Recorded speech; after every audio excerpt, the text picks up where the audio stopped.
The gratitude baseball has afforded me and my family so much, and a lot of that has to do with just the fact that I happen to be born 100 years later than someone, because there are guys at the turn of the century who were more productive than me, but we weren't as affluent as a society, so they don't get to go down to Naples in the middle of the off season and hang out on the beach because they're a good baseball player. Right. But they seem to let me do that.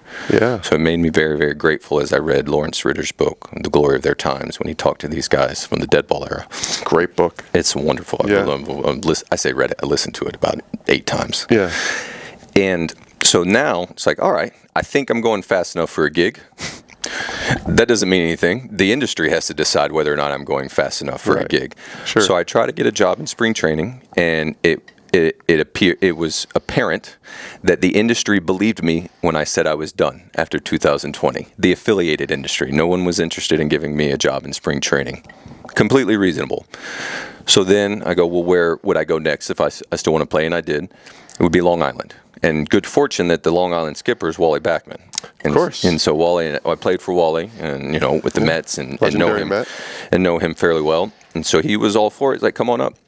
Oh, thank you. I'll use your sandlot. And so I went up and started playing and trying to implement movements like I feel like my children do, and all these fellas did kind of at the turn of the century. Like I tried to hit like Mel Ott. I'd mess around, try to hit like Babe Ruth and Lou Gehrig, and was there for 2 months and didn't observe anything to deter me from my thesis, which was if I just gave my son a bat and didn't give him any instruction and just said go and hit, he would get as good as he wanted to at hitting, depending on how many balls he hit, and I don't think he would break in the same way that I broke.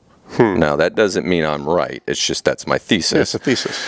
The part about whether or not breaking joints remains to be seen, but as far as the way that I think the individuals moved before us, and I would say I vastly underestimated how well Ted Williams moved. I just underestimated. I just thought, it's as long ago they weren't throwing hard enough.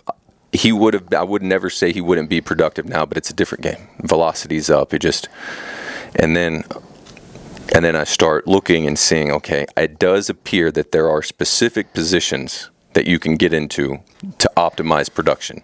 And a perfect example is Ken Griffey Jr. So I think Griffey took us back in time, because you'd be hard-pressed to find a modern player who moves like Junior.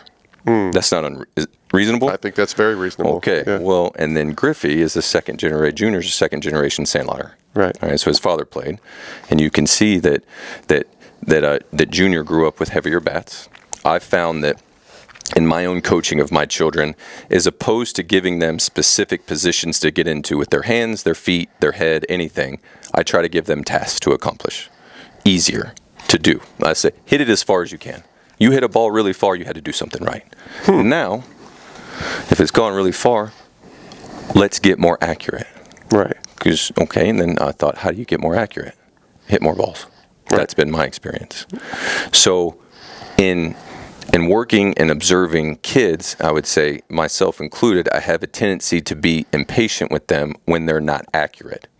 So in order to make them more accurate, we may have a tendency to shorten their punch. So I think they're built in with a haymaker. They're given one. Yeah. Just not accurate. Okay, I wouldn't say throw a jab or a cross, even though the game will dictate that that's called for at times. Get more accurate with your haymaker. Throw more haymakers, like Mike Tyson.